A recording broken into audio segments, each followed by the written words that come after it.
मुनीश गुर्जर के निलंबन की उल्टी गिनती शुरू हो चुकी है, क्योंकि यूडीएच मंत्री जाबर सिंह खर्रा साफ कर चुके हैं कि मुनीश गुर्जर निलंबन से बच नहीं सकती। सरकार ने निलंबन की कार्रवाई से पहले महाधिवक्ता से भी रायशुमारी कर ली है। देखिए रिपोर्ट।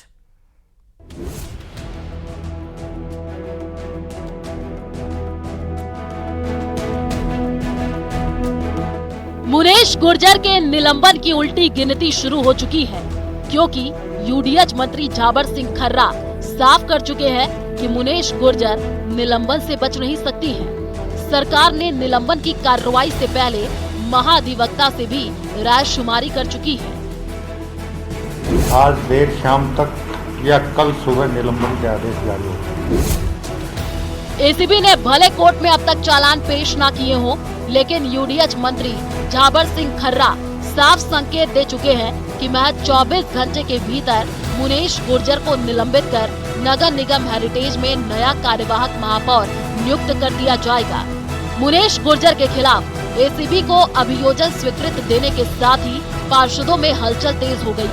सरकार की तरफ से इस मामले में महाधिवक्ता से रायशुमारी की गई है।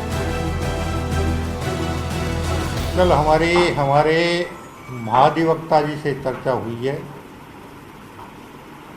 और उन्होंने जो रास्ता बताया है हम उस रास्ते पर चल पड़े हैं। शायद शाम तक मंजिल पर पहुंच जाएंगे और मंजिल पर पहुंचते ही निलंबन के आदेश जारी होंगे। किसे महापौर नियुक्त किया जाएगा अभी तस्वीर साफ नहीं है, लेकिन ये पद ओबीसी महिला पार्षद के लिए आरक्षित है। मंत्री जाबर सिंह खर्रा संकेत दे चुके हैं। इस बाबत पार्षदों से चर्चा हो चुकी है और जल्द ही नाम भी सामने आएगा। हालांकि कांग्रेस पार्षद चाहते हैं कि महापौर उनकी पार्टी से हो, लेकिन हवा महल से विधायक बालमुकुंद आचार्य का कहना है कि महापौर बीजेपी से होगा। नगर निगम को नरक निगम बनाने का जिम्मा कांग्रेस और कांग्रेस की मेयर का है। अब उसको भ्रष्टाचार मुक्त नगर निगम बनाने का जिम्मा भाजपा का है कि नगर निगम बनेगा, भ्रष्टाचार मुक्त होगा और जो पिछले 3-4 वर्षों से जनता त्रस्त है, पीड़ित है और क्षेत्र का विकास नहीं हो पा रहा, वो विकास गति पकड़ेगा। यूडीएच मंत्री से मुलाकात करने वाले सभी पार्षद चाहते हैं कि महापौर मुनीश गुर्जर को हटाया जाए। इन सब के बीच प्रदेश सरकार ने ये संकेत दिए हैं मुनीश गुर्जर को किसी भी वक्त निलंबित किया जा सकता है। ऐसे में कौन होगा जयपुर नगर निगम हेरिटेज का नया महापौर, ये देखने वाली बात होगी। जयपुर से न्यूज़ 18 के लिए रोशन शर्मा की रिपोर्ट। पाली के सोजत से बड़ी खबर है, जहां पर धारदार हथियार से हमला कर महिला की हत्या कर दी गई। बदमाशों ने महिला की उसी के घर में हत्या कर दी। सूचना पर शिवपुरा थाना पुलिस मौके पर पहुंची। हत्या के बाद से महिला के पति घर से लापता बताए जा रहे हैं। महिला के शरीर पर हथियार से कई बार वार किए गए। सहयोगी श्याम हमारे साथ जुड़ चुके। श्याम, पति लापता है, क्या उनका कुछ पता चल सका और कौन है हत्यारे? कुछ लीड मिला है क्या पुलिस को? जी, अभी तक स्पष्ट नहीं हो पाया कि जो महिला की हत्या हुई उसमें किसने ये हत्या की है, लेकिन ये बताया जा रहा है कि हत्या के बाद से जो महिला का पति है वो फरार है।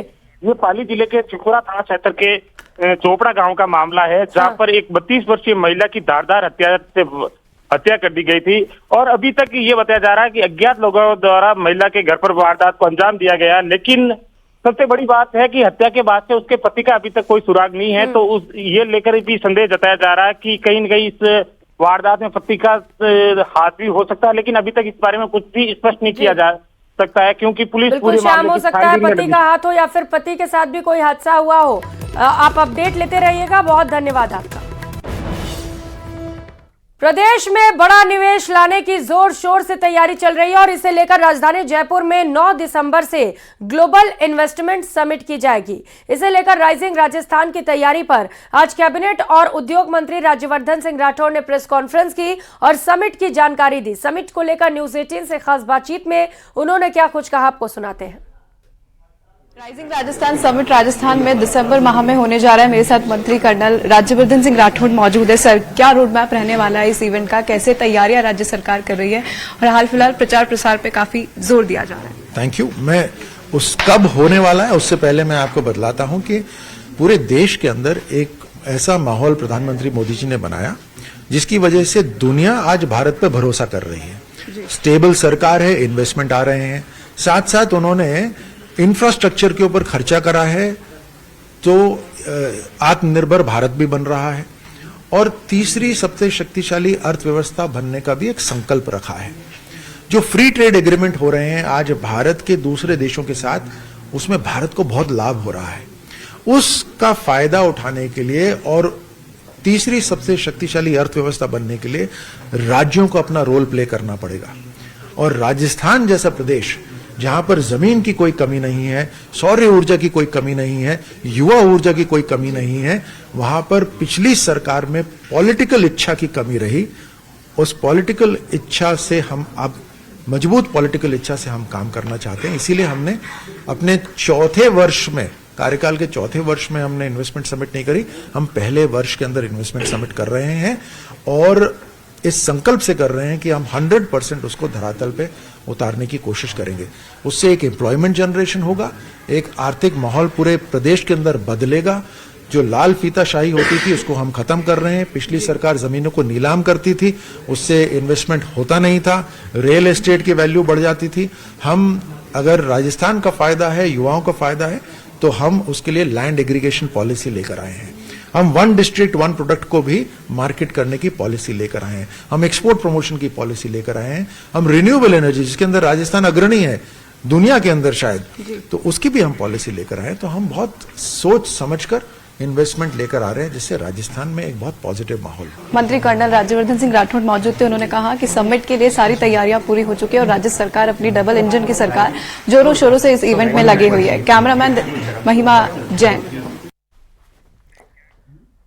और बुलेटिन में आगे बात करते हैं अतिक्रमण के खिलाफ एक और बड़ी कार्रवाई की। आपकी टीवी स्क्रीन पर इससे जुड़ी 2 जिलों की तस्वीरें दिखाएंगे। पहली तस्वीर श्रीगंगानगर की, जहां पर पुरानी आबादी थाने के पास किए जा रहे अतिक्रमण को ध्वस्त कर दिया गया। वहीं उदयपुर जिले में भी नगर निगम एक्शन मोड में दिखी। नगर निगम की टीम ने अवैध निर्माणों को ध्वस्त किया। इस दौरान निगम के अधिकारी, पुलिस और होम गार्ड के जवान भी तैनात रहे।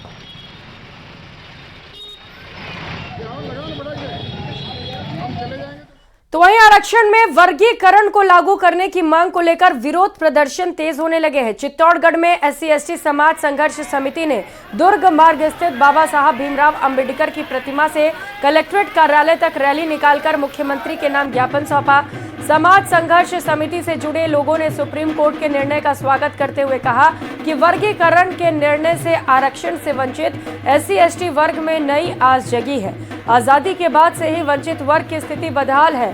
सुप्रीम कोर्ट के निर्णय से वंचित वर्ग को भी आरक्षण का लाभ मिल सकेगा। माननीय सुप्रीम कोर्ट ने एक निर्णय दिया कि वंचित जातियां जैसे भील, गरासिया, डामोर, कथोड़ी, वाल्मीकि, नट, कंजर, सासी, सपेरा, बावरी, नायक, ढोली, धोबी, ऐसी कुछ जातियां हैं। पूरा एक समूह है जिनको अभी तक आज़ादी के बाद आरक्षण का लाभ नगण्य मिला है। इन जातियों का प्रतिनिधित्व न तो राजनीति में है, न प्रशासनिक नौकरियों में है, न सरकारी नौकरियों में है। तो 1 अगस्त 2024 का जो निर्णय है, इन जातियों में एक आस जगी है और ये मांग लेके आए हैं कि जैसे पंजाब में आरक्षण में वर्गीकरण किया गया, कोटे में कोटा, वैसा ही राजस्थान में और केंद्र सरकार भी जो है आरक्षण में वर्गीकरण कर इन जातियों को लाभ देवे, सामाजिक न्याय देवे। और माननीय सुप्रीम कोर्ट का हम तहे दिल से आभार व्यक्त करते हैं और उनके निर्णय के स्वागत के लिए ये रैली निकाली है। अगली खबर राजसमंद जिले से है, जहां पर आमेट उपखंड के जिलोला गांव के लोगों ने भारी प्रदर्शन किया। लोगों ने नाबालिग युवक और उसके परिजनों की दबंगई से परेशान होकर चक्का जाम कर दिया और जोरदार प्रदर्शन किया। सूचना के बाद मौके पर पुलिस और प्रशासन के अधिकारी पहुंचे और कार्रवाई का आश्वासन देकर लोगों को समझाया और प्रदर्शन बंद कराया। दरअसल 2 दिन पहले युवक ने एक बच्चे को टक्कर मार दी थी, जिसके बाद जब ग्रामीण युवक के घर विरोध जताने पहुंचे तो उसके परिजनों ने भी लोगों के साथ अभद्रता की। इसी मामले में ग्रामीणों ने कार्रवाई की मांग को लेकर प्रदर्शन किया।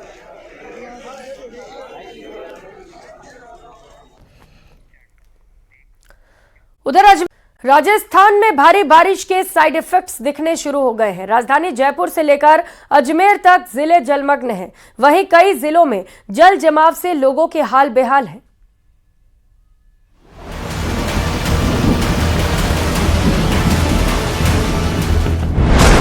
अगस्त में निकला दम,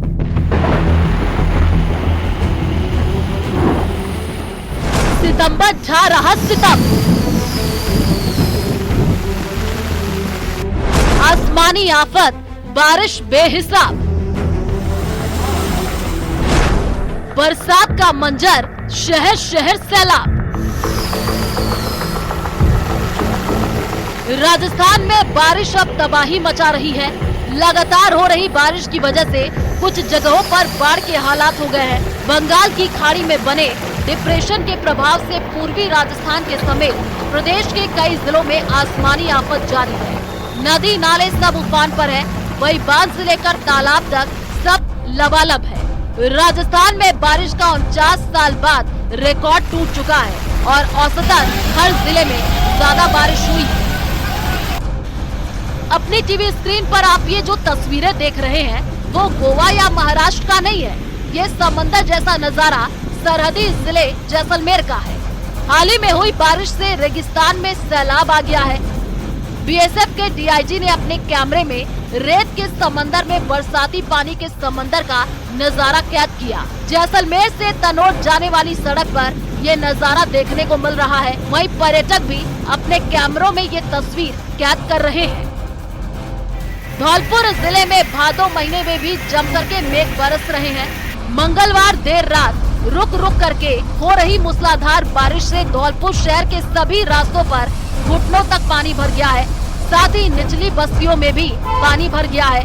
वहीं नाली और नाले जाम होने की वजह से घरों में भी पानी भर गया है। मौसम विभाग ने धौलपुर जिले में भारी बारिश का जो अलर्ट है वो जारी किया है। उसके बाद में धौलपुर में रात्रि 3 बजे से जो बारिश है, मूसलाधार बारिश है, वो दौर जारी है। रुक रुक कर जो बारिश है वो यहाँ पड़ रही है और इसके बारिश के चलते धौलपुर शहर की जो सड़कें हैं वो दरिया बन गई हैं, जलमग्न हो गई हैं। देखिए ये हम आज खड़े हैं बाड़ी रोड पर, ये करौली के लिए जाता है।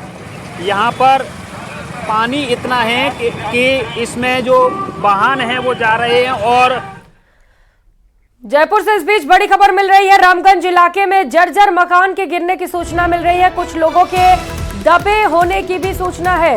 हेरिटेज निगम से इस वक्त की ये बड़ी खबर आपको बता रहे हैं। रामगंज में लाडली जी का खुर्रा के पास जर्जर इमारत के गिरने की खबर मिल रही है। निगम के अधिकारी मौके पर मौजूद हैं। राहत कार्य कराए जा रहे हैं निगम कर्मी की ओर से। सतर्कता शाखा उपायुक्त पुष्पेंद्र सिंह राठौड़, उपायुक्त पूजा मीना सहित कई अन्य अधिकारी पहुंच चुके हैं। तो जयपुर से बड़ी खबर आपको बता रहे हैं। रामगंज इलाके में जर्जर मकान के गिरने की सूचना मिल रही है। रामगंज के लाडली जी का खुरा के पास ये जर्जर इमारत भरभरा कर गिर पड़ी। हालांकि राहत की बात यह है कि किसी के हताहत होने की सूचना नहीं है। तस्वीरें भी सामने आ चुकी हैं जयपुर से। ये तस्वीर रामगंज का ये इलाका जहां पर आमतौर पर बड़ी संख्या में लोगों की भीड़ होती है, लेकिन राहत की बात यह है कि इस हादसे में कोई हताहत नहीं हुआ।